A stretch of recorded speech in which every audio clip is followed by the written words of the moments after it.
बिस्मिल्लाहिर्रहमानिर्रहीम। Welcome back. Chapter number 6 है schedule management, उसका लेक्चर नंबर 10 सीक्वेंस एक्टिविटीज़।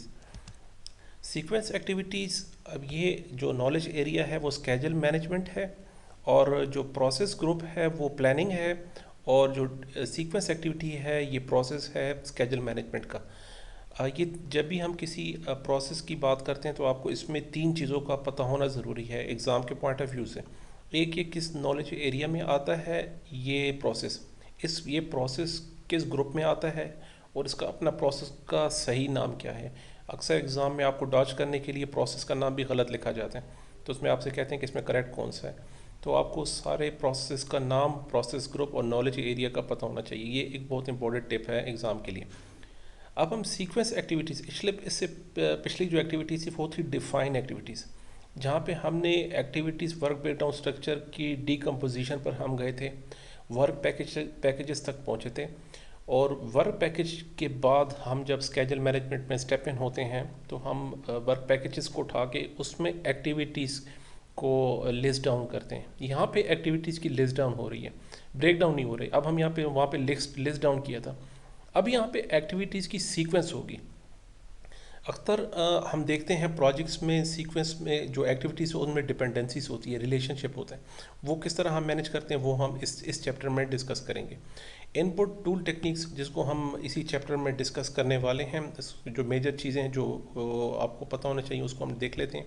इसमें इनपुट्स आप एक गो थ्रू यहाँ से कर लें, टूल टेक्निक्स देख लें और आउटपुट देख लें, और इसके जो सारे जो सेक्शन हैं डिटेल से हम अभी इस चैप्टर में भी डिस्कस करते हैं। इसमें सीक्वेंस एक्टिविटीज़ में हम कोशिश करते हैं डिपेंडेंसीज फाइंड करने की, और उनको एक डायग्राम की शेप में हम प्रेजेंट करते हैं, जिसको हम कहते हैं project management schedule network diagram. इसको नेटवर्क डायग्राम होता है, और वो कैसे होता है, वो तकरीबन ऐसे होगा। डिफाइन एक्टिविटीज़ में हमारे पास एक्टिविटी की सीक्वेंस थी। अब अब जो डिफाइन एक्टिविटीज़ थी, अब यहाँ पे हम उसको सीक्वेंस करेंगे। अक्सर जो एक्टिविटीज़ होती हैं उनमें कुछ डिपेंडेंसीज होती हैं। किस टाइप की डिपेंडेंसीज होती हैं वो हम आगे डिस्कस करते हैं, कि एक्टिविटी यहाँ से स्टार्टिंग पॉइंट होगा, उसके बाद हम इस एक्टिविटीज़ पे आएंगे, इस एक्टिविटीज़ के फिनिश होते ही हम इस एक्टिविटी और इस एक्टिविटी को स्टार्ट कर सकते हैं, और आगे इस तरह ये हमारा नेटवर्क डायग्राम बनेगा एक्टिविटीज़ को सीक्वेंस देने का। यहाँ पे हमने सिर्फ एक्टिविटीज़ को मेंशन किया, टाइम को नहीं फ्रेम किया कि ये स्टार्टिंग पॉइंट कौन सा होगा, ये टाइम स्केल नहीं है। अभी इस प्रोसेस में सीक्वेंस एक्टिविटीज़ में हमने सिर्फ एक्टिविटीज़ को सीक्वेंस करना है, एक सीक्वेंस में नेटवर्क डायग्राम प्रेजेंट करना है। इस नेटवर्क डायग्राम के अंदर किन किन बातों जो आपको हेल्प आउट करेंगे इसको ड्रा करने के लिए, वो है एजम्पशन लॉग्स, एक्टिविटी एट्रीब्यूट्स और माइलस्टोन। इसको हमने पिछले लेक्चर में भी डिस्कस किया था। एजम्पशन लॉग्स में एजम्पशन लॉग में देखिए कि क्या कुछ हो सकता है एजम्पशंस में अंदर पिछले प्रोजेक्ट को मद्देनज़र रखते हुए। एक्टिविटी एट्रीब्यूट्स देखें कि किस डेट पे किस टाइम पे स्टार्ट हो रही है। एक ये कंप्लीट हमारे पास एक एक्सेल की जो शीट है उसके अंदर एक्टिविटीज़ के एट्रीब्यूट डिफाइन होते हैं, उसको मद्देनज़र रखते हुए, माइलस्टोन लिस्ट को मद्देनज़र रखते हुए हम नेटवर्क डायग्राम ड्रा करते हैं। वो सिंपल इसी तरह नेटवर्क एक डायग्राम बनता है हमारे पास। इसके अंदर हमारे पास जो हमारा फोकस होगा वो नेटवर्क डायग्राम के ऊपर होगा।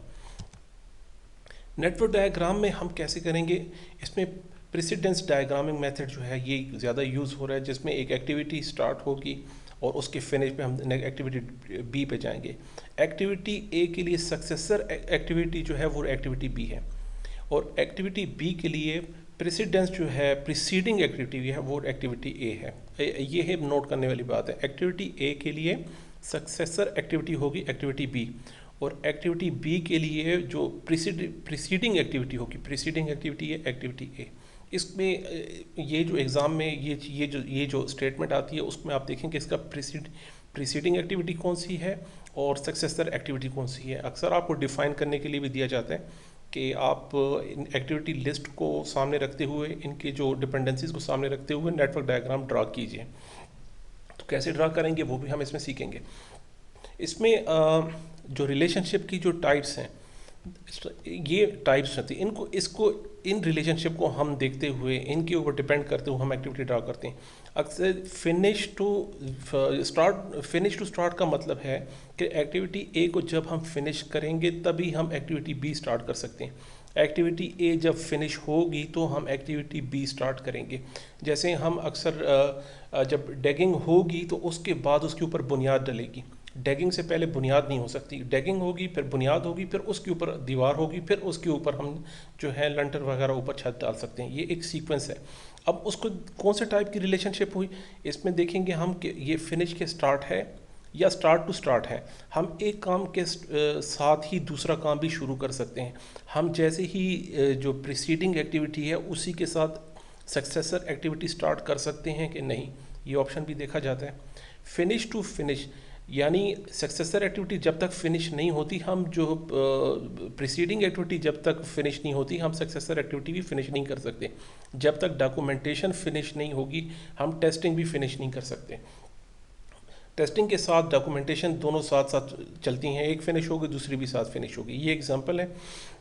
जो फोर्थ वन है ये रियली यूज़ होता है, एक टाइप है लेकिन रियली काफ़ी कम यूज़ होता है, देखने में भी नहीं आता कि आप जो है जो प्रीसीडिंग एक्टिविटी है वो तब स्टार्ट करेंगे जब जो सक्सेसर एक्टिविटी फिनिश हो जाएगी। तो इसकी बहुत रेयर एक कोई ख़ास वो लॉजिक भी नहीं बनती, लेकिन बहुत कम ही आता है। लेकिन ये भी ऐसा होता है अक्सर। नाइट एग्जांपल ले लीजिए कि नाइट शिफ्ट में जब तक वो जो आपसे पहले वाला है उसकी ड्यूटी ख़त्म नहीं होगी तो जो पहले वाला है वो अपनी ड्यूटी स्टार्ट नहीं कर सकता। ऐसे भी होता है। लेकिन ये जो स्टार्ट के तीन है मोस्टली हमारे नेटवर्क डायग्राम में ये तीन स्टार्टिंग पॉइंट जो है ये वाले यूज़ होते हैं। फिनिश टू स्टार्ट है, स्टार्ट टू स्टार्ट है और फिनिश टू फिनिश है। इसके अलावा ये थे रिलेशनशिप। ये है टाइप्स ऑफ रिलेशनशिप। डिपेंडेंसीज कौन सी हैं? डिपेंडेंसीज हैं मैंडेटरी, डिस्क्रिशनरी, एक्सटर्नल और इंटरनल। ये डिपेंडेंसी है। मैंडेटरी जिसको हम कहते हैं हार्ड लॉजिक। हार्ड लॉजिक बास एक्टिविटीज़ में हमारे पास ऑप्शन नहीं है, वो मैंडेटरी है, मस्ट है, उसको उसी तरह हमने लेके चलना है। यानी एक एक्टिविटी हम तब तक स्टार्ट नहीं कर सकते जब तक आपकी जो प्रीसीडिंग एक्टिविटी है वो फिनिश नहीं हो जाती। इसे कहते हैं हार्ड लॉजिक। डिस्क्रिशनरी है हमारे प्रोफेशनल, आपके अपने जो आपका फंक्शनल एरिया है, आप अपनी एक्सपर्टीज़ को मद्देनज़र रखते हुए, अपनी एक्सपर्टीज़ को देखते हुए हम खुद डिफ़ाइन करते हैं वो एक्टिविटीज़। प्रेफरल, इसको प्रेफर्ड भी कहते हैं, प्रेफरेंशियल भी कहते हैं और सॉफ्ट लॉजिक भी कहते हैं। इसमें हमारे पास प्रोजेक्ट मैनेजमेंट टीम के पास ऑप्शन होता है कि हम एक्टिविटी पहले स्टार्ट करें या बाद में स्टार्ट करें या इन पैरेलल लेकर जाएं या सबसे आखिर में, जिस तरह आपको ठीक लगे आपके पास ऑप्शन होता है उसके लिए। यानी डॉक्यूमेंटेशन आप कहते हैं मैं स्टार्टिंग पॉइंट से डॉक्यूमेंटेशन शुरू करना चाहता हूँ। हम चाहते हैं कि प्रोजेक्ट के बीच में किसी एक्टिविटी के बाद शुरू करेंगे, या हम कहते हैं जब सारा प्रोजेक्ट कंप्लीट हो जाता है तो पिछले फैक्ट्स और फिगर्स को उठा के हम आखिर में डॉक्यूमेंटेशन करेंगे। ऐसी कोई डिपेंडेंसी है तो उसको कहते हैं प्रेफर्ड, सॉफ्ट लॉजिक कहते हैं, प्रेफरेंशियल, डिस्क्रिशनरी, कि ये आप पे डिपेंड करते हैं। एक्सटर्नल डिपेंडेंसीज आपके प्रोजेक्ट के जो स्कोप है उससे बाहर की कोई डिपेंडेंसीज, कोई लीगल आपके जो है कंपलसरी कोई रिक्वायरमेंट है गवर्नमेंट की एजेंसीज़ की, या कोई आपके जो वेंडर्स हैं, आपके सप्लायर्स हैं, उनकी तरफ से कोई डिपेंडेंसीज लगा गई, उसे कहते हैं एक्सटर्नल। इंटरनल आपकी इंटरनल ऑर्गेनाइजेशन की कोई प्रेफर्ड, ऑलरेडी आपको प्रोजेक्ट चार्टर में मेंशन है कि आपने एक्टिविटीज़ को इस तरह लेके चलना है, तो वो इंटरनल डिपेंडेंसीज होगी। ये दो जो हैं शुरू के दो वाले, ये आपकी प्रोजेक्ट मैनेजमेंट टीम डिफ़ाइन करेगी, और जो आखिरी दो हैं ये प्रोजेक्ट मैनेजर डिफ़ाइन करेगा। इंटरनल डिपेंडेंसीज और एक्सटर्नल डिपेंडेंसीज को प्रोजेक्ट मैनेजर डिफ़ाइन करता है मोस्टली, और मैंडेटरी एक्टिविटीज़ और डिस्क्रिशनरी एक्टिविटीज़ आपकी प्रोजेक्ट मैनेजमेंट टीम देखती है अक्सर। इसके साथ दो कॉन्सेप्ट्स हैं लीड्स और लैग के, ये समझना ज़रूरी है। बुक्स में थोड़ा सा कंफ्यूजिंग उसके स्टेटमेंट है, मैं आपको आसान तरीके से यहाँ समझाने की कोशिश करता हूँ। लीड्स में ये होता है कि हमारे पास एक्टिविटी है day 1, day 2, day 3 and day 4। ये एक्टिविटी डे 1 से डे 4 तक जाएगी। हमारे पास ऑप्शन है कि इस एक्टिविटीज़ के साथ ही पैरेलल डे 4 में हम एक्टिविटी बी भी स्टार्ट कर लें। तो ये जो डे 4 का टाइम है, ये जहाँ पे पैरेलल जा रहा है, इसे हम कहते हैं लीड्स। ये है लीड टाइम। इसके साथ फिर लैग्स क्या होता है? लैग्स ये है कि आपकी activity day 1, day 2, day 3 3 days की एक्टिविटी है, उसके बाद आपने 1 डे का गैप रखना ही रखना है, ये अब कंपलसरी है, या ये हमारे पास कोई डिपेंडेंसी है या हमारे पास कोई कंस्ट्रेंट है कि इस एक्टिविटी के बाद हमें ब्रेक करना है और उसके बाद फिर एक्टिविटी बी स्टार्ट होगा। इसे कहते हैं हम लैग्स कहते हैं। यानी जब आपका घर का कोई लेंटर वगैरह होता है तो उसके बाद हमें उसके बाद सारे काम रोकने पड़ते हैं, वेट टाइम शुरू हो जाता है उसके बाद कि आपने 1 हफ्ता 2 हफ्ता 10 दिन जिस जैसे उसका मटेरियल है उस हिसाब से इसका वेट करना होता है हमें। तो इस वेट टाइम को कहते हैं लैग्स कहते हैं। और एज अ टाइम जिसमें वो टाइम पीरियड जिसमें हम 2 एक्टिविटीज़ इन पैरेलल लेके जा सकते हैं उसे कहते हैं लीड टाइम। तो होपफुली आपको ये कॉन्सेप्ट समझ आ गई होगी। तो एक्टिविटी सीक्वेंस में लैग्स और लीड्स का बहुत ज़्यादा जो रोल है स्केड्यूल कंप्रेशन में, एक्टिविटी डिपेंडेंसीज में, रिस्क आइडेंटिफिकेशन में, ये 2 चीज़ें आपको बहुत हेल्प आउट करेंगी। अब जो फाइनली हम डिफाइन कर लेते हैं तो उस जो प्रोजेक्ट स्केड्यूल नेटवर्क डायग्राम किस तरह बनता है वो इस तरह होता है कि आपको एक्टिविटीज़ की डिपेंडेंसीज बता दी जाती हैं कि स्टार्टिंग पॉइंट्स कौन कौन से हैं, उसके बाद सक्सेसर एक्टिविटीज़ कौन सी हैं, प्रीसीडिंग एक्टिविटीज़ कौन सी हैं, एक लिस्ट होते हैं। इसके क्वेश्चन भी हम डिस्कस करेंगे। आपको एक्टिविटीज़ की सीक्वेंस बताई जाएंगी और आपसे कहा जाएगा कि ये नेटवर्क डायग्राम है। इसमें अभी हमने किसी टाइम पीरियड की बात नहीं की कि ये एक्टिविटी कितने दिन चलेगा, ये एक्टिविटी कितने दिन की है। अब इसके ऊपर कोई टाइम फ्रेम हमने नहीं लगाया। इसमें ये डायग्राम हमें 2 चीज़ें समझने में बहुत ज़्यादा इंपॉर्टेंट है। एक देखें पाथ कन्वर्जन। पाथ कन्वर्जन क्या होता है? जब भी किसी एक्टिविटीज़ के एक से ज़्यादा प्रीसीडिंग एक्टिविटीज़ होती हैं, किसी भी एक्टिविटी की एक से ज़्यादा प्रीसीडिंग एक्टिविटीज़ होती हैं, उस पाथ को कहते हैं पाथ कन्वर्जन। इसके साथ होता है पाथ डाइवर्जन। जब भी किसी एक्टिविटीज़ के एक से ज़्यादा सक्सेसर एक्टिविटीज़ होते हैं, ये हो गए हमारे पास प्रीसीडिंग एक्टिविटीज़। और सक्सेसर एक्टिविटीज़ यहाँ देखें, हमारे पास एफ़ और डी इन 2 की जगह पे हमारे पास जो है सक्सेसर एक्टिविटीज़ आ रही हैं कि ये 2 पाथ हैं, ये इस तरफ को जा रही हैं और ये जो पीछे से पाथ आ रही हैं वो इस तरफ पीछे बैक साइड से आ रही हैं। ऐसी कोई पाथ हो, इस तरह की पाथ हो, तो उस पर आपको क्लिक पॉइंट और इंडिकेटर ये होता है कि ये एक्टिविटीज़ जो हैं ये काफ़ी रिस्कियर है। ये आपके रिस्क आइडेंटिफिकेशन में आपको बहुत ज़्यादा हेल्प आउट करती हैं। यहीं से हम आपको कॉन्शियस हो जाते हैं कि जब तक ये 2 एक्टिविटीज़ कंप्लीट नहीं होगी हम इस एक्टिविटीज़ पर नहीं जा सकते। जब तक 2 एक्टिविटीज़ कंप्लीट नहीं होती हम यहाँ नहीं जा सकते। इसी तरह जब तक 2 सक्सेसर एक्टिविटीज़ कंप्लीट नहीं होती तो हम आगे भी नहीं जा सकते इसके अंदर। तो एक है पाथ डाइवर्जन और एक है पाथ कन्वर्जन। पाथ कन्वर्जन में देखिए हम यहाँ से पीछे से आ रहे हैं और पाथ जो डाइवर्जन है वो हम आगे की तरफ जा रहे हैं उस तरफ को। तो ये 2 चीज़ें आपने आइडेंटिफाई करनी है। जहाँ पे मल्टीपल पाथ कन्वर्जन्स हो और मल्टीपल पाथ डाइवर्जन्स हो वो एक्टिविटीज़ थोड़ा रिस्कियर होंगी कंपेयर टू अदर प्रोजेक्ट्स।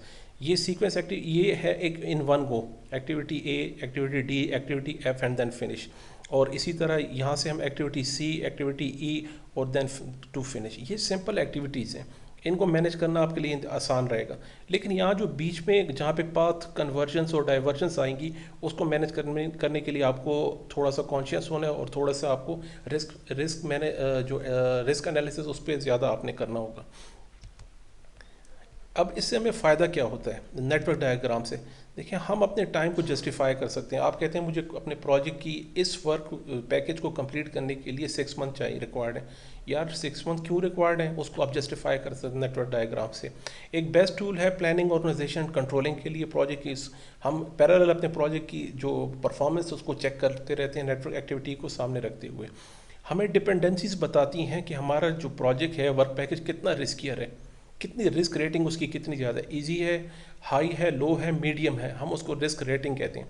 किसी भी वर्क पैकेज पे जो रिस्क रेटिंग है उसको डिपेंड करता है डिपेंडेंसीज पे, कितनी एक्टिविटीज़ कितने डिपेंड कर रही हैं। इससे हमें यहाँ से ये फ़ायदा होता है। एक्टिविटी की जो सीक्वेंसिंग है वो जो एक्टिविटीज़ की इम्पोर्टेंस को जो हाईलाइट करती है। अब अगर हम अपने इस एक्टिविटी में देखें तो हमें इस बात को समझने में आसानी होगी कि एक्टिविटी भी हमारे लिए कितनी इम्पॉर्टेंट है। जब तक ये एक्टिविटी बी नहीं होती तो हम ना एफ़ शुरू कर सकते हैं ना ई शुरू कर सकते हैं, दोनों की डिपेंडेंसीज एक्टिविटी बी पर है। इसी तरह जब तक ये दो एक्टिविटीज़ कंप्लीट नहीं होंगी हम ई की तरफ नहीं जा सकते। तो इससे हमें ये भी पता लगता है कि किस एरिया में आपने ज़्यादा रिसोर्सेस इन्वेस्ट करने, किस जगह पे आपने अपने एक्सपर्ट्स और अपनी हाई प्रोफेशनल जो लोग हैं आपने उस एरिया में आपको असाइन करने। इसमें हमें ये भी हेल्प आउट होता है यहाँ इससे। स्केजल कंप्रेशन के लिए हमें काफ़ी क्वेश्चन आते हैं कि आप अपने स्केजल को कंप्रेस कीजिए, किस तरह करेंगे, कौन कौन से टेक्निक्स हैं, टूल्स हैं। तो इसी जैसे हमने लैग्स और लीड्स में देखा था, जहाँ पे आपके पास लीड्स मिल रही हैं उसको यूज़ करके हम स्केजल कंप्रेशन को जो है वो आइडेंटिफाई अपॉर्चुनिटी कर सकते हैं, उसको उस अपॉर्चुनिटी को हम अवेल कर सकते हैं जहाँ पे हमारे पास कंप्रेशन स्केजल कंप्रेशन के ऑप्शंस होंगे। तो नेटवर्क डायग्राम से हमें इसका भी ये फ़ायदा होगा कि हम स्केजल कंप्रेशन की जो जितनी भी कितना फ्लेक्सिबल है उसको हम गेज कर सकते हैं। आपके प्रोजेक्ट की प्रोग्रेस है वो भी इसी से हम देख सकते हैं साथ साथ कि कितनी एक्टिविटीज़ अपने वो लीड कर रही हैं हमारी एक्टिविटीज़, या पीछे हमारे जो स्केजल टाइम पीरियड था उससे ब्लैक कर रही हैं, ये उससे हम अहेड हैं, आगे जा रहे हैं या पीछे जा रहे हैं। तो ये जो टूल है वो इंतहाई इंपॉर्टेंट है और इंतहाई बेनिफिशियल है प्रोजेक्ट मैनेजमेंट की स्केजल मैनेजमेंट के आस्पेक्ट से। Thank you so much. इंशाल्लाह मिलते हैं नेक्स्ट लेक्चर में। अल्लाह हाफिज़।